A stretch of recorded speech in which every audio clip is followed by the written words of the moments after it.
name's Victor. I'm going to read you some poetry. The first one I'm going to read, it's called Seizure. I actually read it last week, I believe. Here it goes.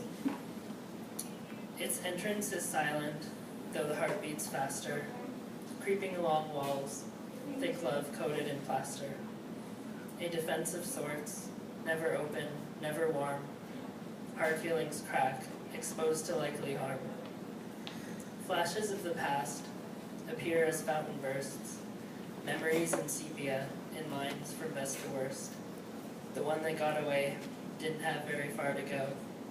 Index finger to the wind, aiming high but lying low.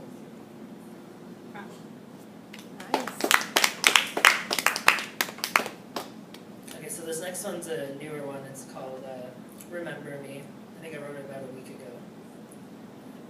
So here it goes.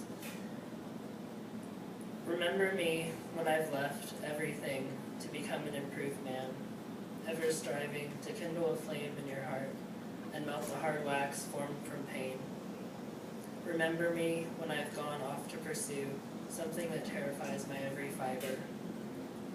Over hills and straight through gorged rain clouds, love the sole warmth in existence here. Sun nowhere in sight. Butterfly, during this, remember me. Yes, only remember me.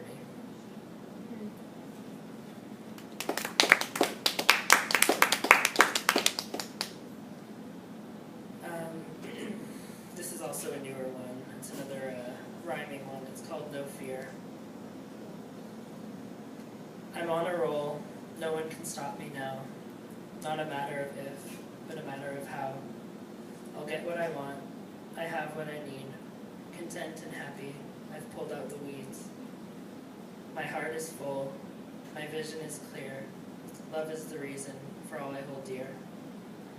Life is a wonderful gift. I'll cherish my every cell, making the most of each day, not fearing heaven or hell.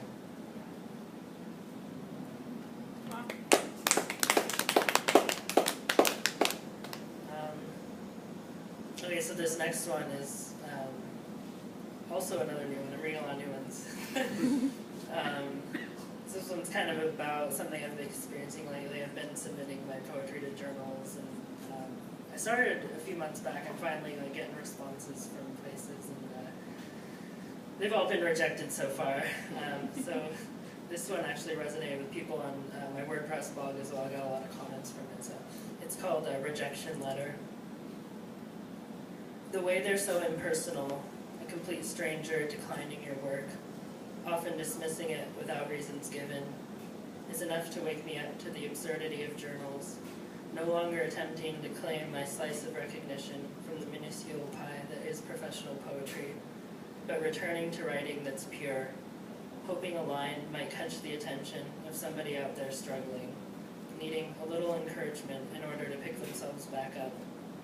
And that, to me, is time much better spent.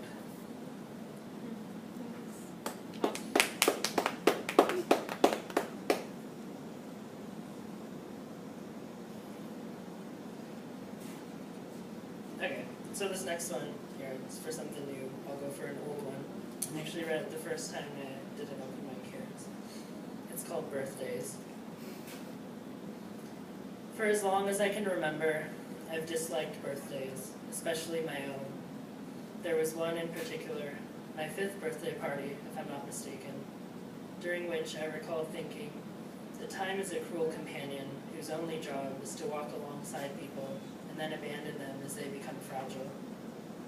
1 year closer to inevitable death, I said to myself that afternoon, as I blew out the tiny flame resting on top of a candle the shape of a 5, trying to repress the melancholy in my heart that I assume touches every child as they realize it's all downhill from 4 years old.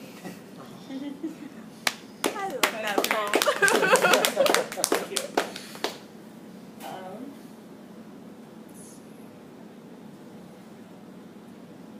So I'll read 2 more. This one's called Profession. I read this one last week as well. It's unrequited love. Profession.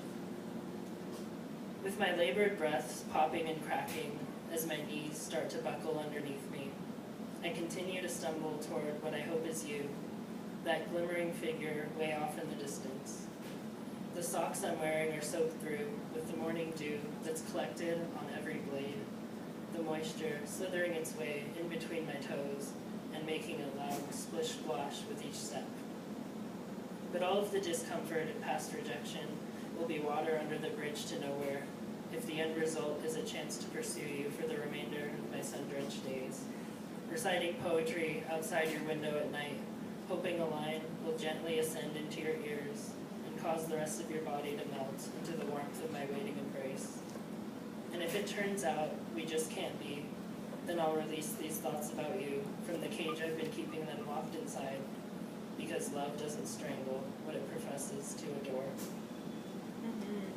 That's good.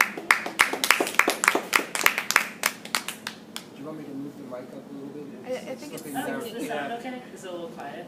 Yeah, well, I think it's fine. it's just, it'll be easier for you, then you don't have to bend over. There's not many people. I like that. Grass is nice. Jail's gonna get back up there. I might Yeah, actually. that's fine. I keep looking, I'm like, I can stay there if it's raining. Yeah, you're Okay, fine. keep good. Hear me? Yep. Yes, loud and clear.